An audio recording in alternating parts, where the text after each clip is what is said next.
বন্ধুরা, গত ৫ই আগস্ট শেখ হাসিনা যখন গণভবন থেকে পালিয়ে যায়, তারপর থেকেই একের পর এক অস্বাভাবিক জিনিস আমাদের সামনে আসছে, যেগুলো দেখে আমরা রীতিমতো অবাক হয়ে যাচ্ছি। ২০২৪ সালে এসেও সেই মধ্যযুগের মতো বর্বরতা চালু ছিল, সেটা আমাদের জানা ছিল না। আপনারা হয়তো সকলেই ইতিমধ্যে জানেন যে শেখ হাসিনার বাসভবন ছিল গণভবন, অর্থাৎ গণভবনে শেখ হাসিনা বাস করতেন। আর সেখানেই কিন্তু গণকবর পাওয়া গেছে। আমরা একাধিক ভিডিওতে দেখতে পেয়েছি যে সেখানে গণকবর পাওয়া গিয়েছে। সেটা দেখে আমরা সত্যিই অবাক হয়ে গেছি যে কতটা হিংস্র মনের মানুষ ছিলেন আমাদের প্রধানমন্ত্রী। এরপর আমাদের সামনে এসেছে শেখ হাসিনার আরেকটি টর্চার সেল, আয়নাঘর। আর এই আয়নাঘরটি হলো শেখ হাসিনার একটি গোপন কারাগার, যেখান থেকে তিনি বাংলাদেশের বিভিন্ন মানুষজনকে গুম করতেন। যারা সরকার বিরোধী ছিল, যারা সত্য কথা বলতো, তাদেরকে বিভিন্ন মিথ্যা মামলা দিয়ে এই টর্চার জেলে আয়নাঘরে রাখা হতো। আর এটি বাংলাদেশ সেনাবাহিনীর কোনো একটি ক্যাম্পের কাছে অবস্থিত। আর এই সেনাবাহিনীর গোপন সংস্থাটি হচ্ছে বাংলাদেশের সবথেকে শক্তিশালী একটি বাহিনী, যে বাহিনীটি শেখ হাসিনার আদেশে সব রকম দুর্নীতি এবং সাধারণ মানুষের উপর নির্যাতন করতে সবসময় প্রস্তুত ছিল। তারা যাকে খুশি তাকে ধরে নিয়ে গিয়ে এই আয়নাঘরে বন্দি করত। এই আয়নাঘরটি ছিল শেখ হাসিনার একটি বন্দিশালা।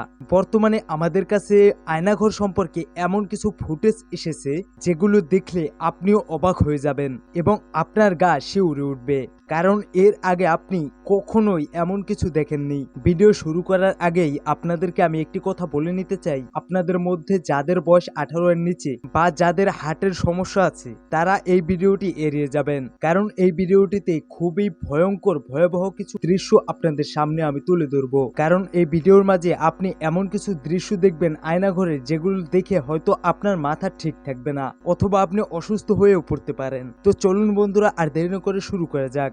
বন্ধুরা, শেখ হাসিনা ছিল বাংলাদেশের একজন স্বৈর শাসক। তার শাসনকালে তার যা মন চায় তাই করেছেন। উন্নয়নের নামে বাংলাদেশের হাজার হাজার কোটি টাকা আত্মসাৎ করে পাচার করে দিয়েছে বিভিন্ন দেশে। ধারণা করা হচ্ছে শেখ হাসিনা এই পর্যন্ত প্রায় 93,000 বিলিয়ন ডলার বাংলাদেশ থেকে বাহিরে পাচার করছে। আর এই পর্যন্ত সম্পত্তি কিন্তু ভারতের বিশিষ্ট ধনী মুকেশ আম্বানিরও নেই।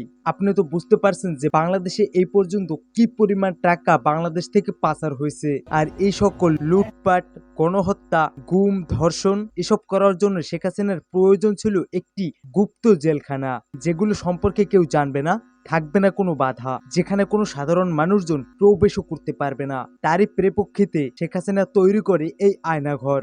আপনারা হয়তো ভাবতে পারেন যে আয়নাঘর মানে শুধু একটি কারাগার। আসলে এটা ভুল।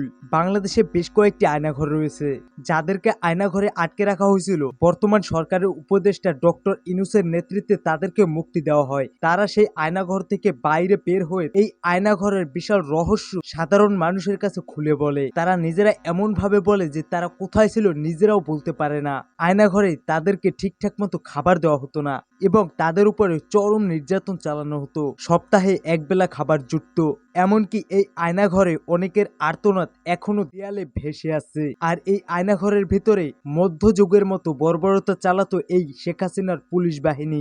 আপনাদেরকে একটু ধারণা দেই, যারা সরকার বিরোধী ছিল, যারা সত্য কথা বলতো, যারা ন্যায়ের পথে চলতো, তাদেরকে নিয়ে এই আয়নাঘরে বন্দি করে প্রচুর পরিমাণে টর্চার ও নির্যাতন করা হতো। মধ্যযুগের কায়দায় তাদের হাতের আঙুল কেটে ফেলা হয়েছে, তাদেরকে দড়ি দিয়ে বেঁধে ইচ্ছা মতো পিটানো হয়েছে, সারা দিন রাত 24 ঘন্টা না খাইয়ে হাত পা বেঁধে বাথরুমের মধ্যে শুয়ে রাখা হয়েছে।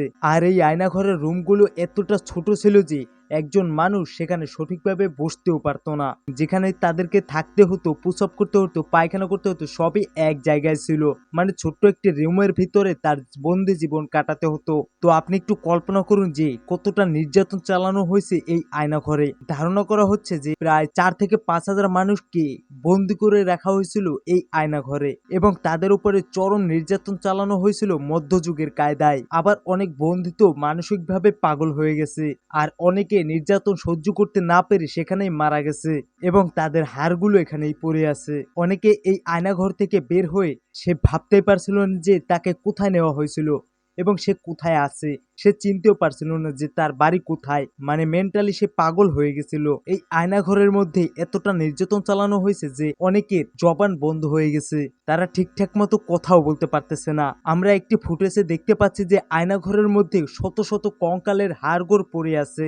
বর্তমানে যে এমপি মন্ত্রীদেরকে গ্রেপ্তার করা হয়েছে তাদেরকে যেন এই আয়নাঘরে কিছুদিনের জন্য বন্দি করা হয়, তাহলেই তারা বুঝতে পারবে যে আয়নাঘরের মধ্যে বন্দি থাকা কতটা কষ্ট, কতটা যন্ত্রণাদায়ক। এটাই আমার দাবি থাকবে। তো ভিডিওটি কেমন হলো তা অবশ্যই আপনি কমেন্ট করে জানাতে পারেন। আর চ্যানেলে নতুন হয়ে থাকলে অবশ্যই আমাদের এই চ্যানেলটি সাবস্ক্রাইব করে দিবেন। আজকে এই পর্যন্তই, দেখা হবে অন্য কোনো ভিডিওতে। আল্লাহ হাফেজ।